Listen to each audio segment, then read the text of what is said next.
Hi, Rockstars. This is Beth Azor, and this is my podcast where we go over chapter by chapter of the Retail Leasing Playbook. Today's chapter is 53, Time to Kill Off Your Old Excel Spreadsheet. It boggles my mind when I post something on LinkedIn and I ask people how do they keep track of their prospects. Literally 8 out of 10 tell me they use an Excel spreadsheet. I just find that super crazy. So you have to, if you want to be a success in this market, in this industry, you have to have a CRM. During COVID, a couple years ago, I did a webinar where I interviewed, I think, 8 or 9 associates in the industry, some super successful, some just starting out. And I asked them, what CRM do you use? Why do you use it? And what's the costs you pay, etc.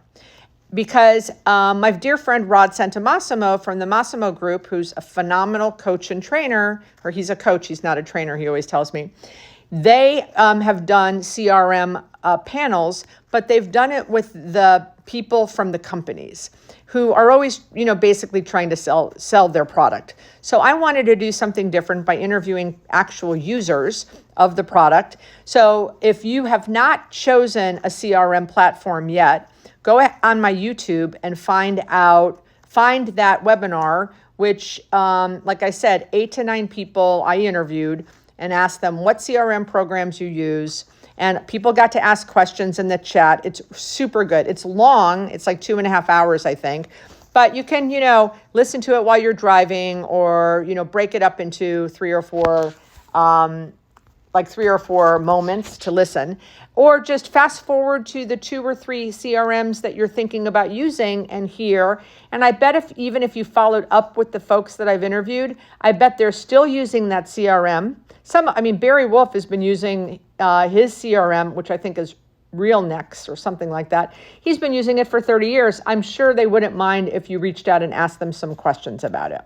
But without, your relationships and your contacts in the industry I would have zero success without people.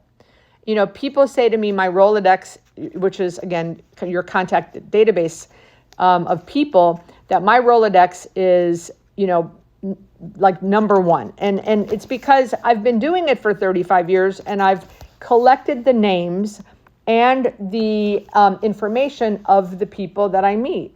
So, whether you're just starting out, like I had 3 interns this summer, and I told them they can, they met a ton of people interning with me. Some of them are going to future ICSE conferences. They're going to meet more people. They're in real estate societies of their colleges. They're going to meet more people.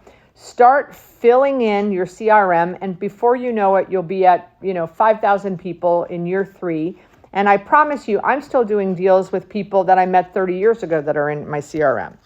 So stop using a spreadsheet, Excel spreadsheet, and get a CRM.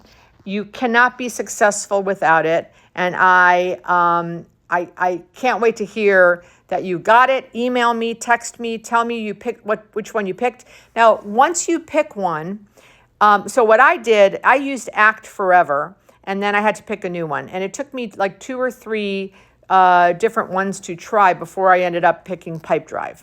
And when I ended up deciding, okay, I'm going to go with Pipedrive, I did not just transfer all my prospects over because I had, 10,000. I literally started from scratch. I'm up to about 1,000, but they're really good because, I kind of weeded out, some of the old people and probably people that I have people in my old active database that are no longer living. So start from scratch, don't transfer over because there's a lot of, for those of you that have been doing this for 5 or 10 years, you have people in your Outlook or your Excel spreadsheet that are, like I said, might not even be alive. So start from scratch, create the fields that you want, and I promise you it'll change your life. Get a CRM. That's it. That's chapter 53. Have a great week, Rockstars.